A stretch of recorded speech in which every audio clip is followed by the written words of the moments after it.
Assalamualaikum warahmatullahi wabarakatuh. Bagaimana kabarnya hari ini teman-teman? Semoga teman-teman selalu diberikan kesehatan, keselamatan, kemudahan oleh Allah Subhanahu wa taala.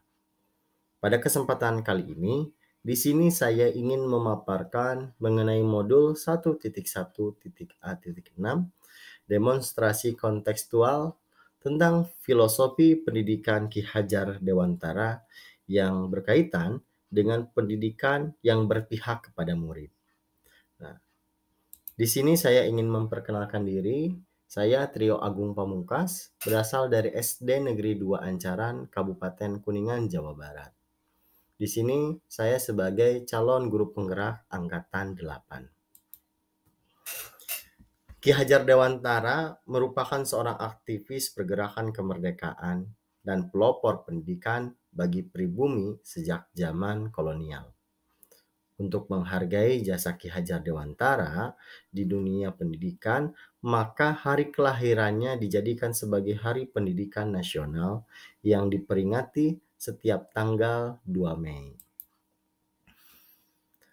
Adapun tujuan pendidikan menurut Ki Hajar Dewantara yaitu menuntun segala kodrat yang ada pada anak-anak agar mereka dapat mencapai keselamatan dan kebahagiaan yang setinggi-tingginya, baik sebagai manusia maupun sebagai anggota masyarakat.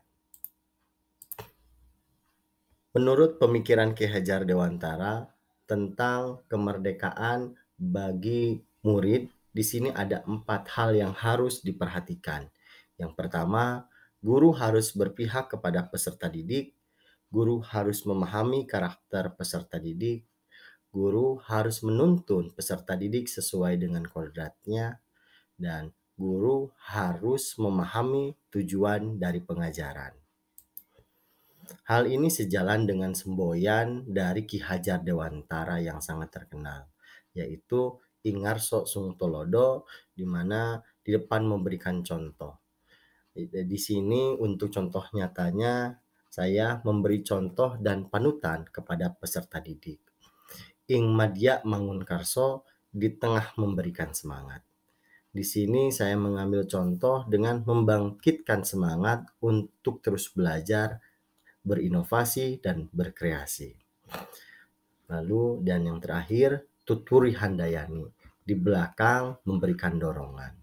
Di sini memberi dorongan kepada peserta didik yaitu memberikan kebebasan yang seluas-luasnya agar peserta didik mau menggali dan menggali lagi potensi yang ada pada dirinya. Adapun harapan dari pendidikan yang berpihak kepada murid yaitu memberikan kemerdekaan dalam belajar, berpikir kreatif dan inovatif dalam mengembangkan bakat dan minat, serta pemanfaatan teknologi dalam pembelajaran sesuai dengan perkembangan zaman. Adapun kegiatan yang telah saya lakukan di sekolah untuk memberikan suatu arahan di mana pendidikan yang berpihak kepada murid, yaitu dengan adanya ekstrakurikuler. Di mana ekstrakurikuler itu bertujuan untuk mengembangkan minat dan bakat dari peserta didik itu sendiri. Lalu yang selanjutnya adalah literasi. Di sini literasi yang dilaksanakan di sekolah adalah literasi membaca dan literasi dengan menggunakan media-media yang sesuai dengan perkembangan zaman. Lalu adanya program keagamaan di mana di setiap pekannya akan ada kegiatan keagamaan seperti berdoa, yasinan, dan bertasbih kepada Allah Subhanahu wa taala. Lalu selanjutnya adalah pembelajaran inovatif. Dengan pembelajaran inovatif diharapkan peserta didik tidak bosan dalam belajar. Dari seorang gurunya juga bisa memberikan pengetahuan yang lain lagi dan meningkatkan kemampuan guru dalam belajar.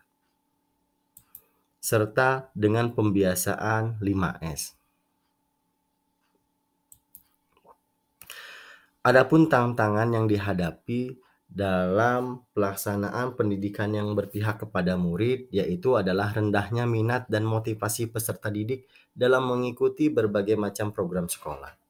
Dan yang keduanya adalah kemampuan guru dalam memahami pemikiran Ki Hajar Dewantara yang belum menyeluruh. Adapun solusi yang bisa diterapkan dalam menanamkan nilai pendidikan yang berpihak kepada murid, yaitu yang pertama dengan menggunakan model metode pendekatan pembelajaran yang bervariatif, di mana pembelajaran ini bisa meningkatkan kemampuan siswa dan bisa meningkatkan antusias siswa dalam belajar. Lalu yang kedua adalah mengembangkan keterampilan dan pemahaman guru terkait pemikiran Ki Hajar Dewantara, baik itu dari filosofinya dan lain sebagainya. Dan yang ketiga adalah tidak pernah bosan dan memberikan contoh keteladanan kepada peserta didik. Mungkin itu saja yang bisa saya sampaikan. Semoga apa yang saya sampaikan bermanfaat bagi teman-teman semuanya. Cukup sekian dan terima kasih.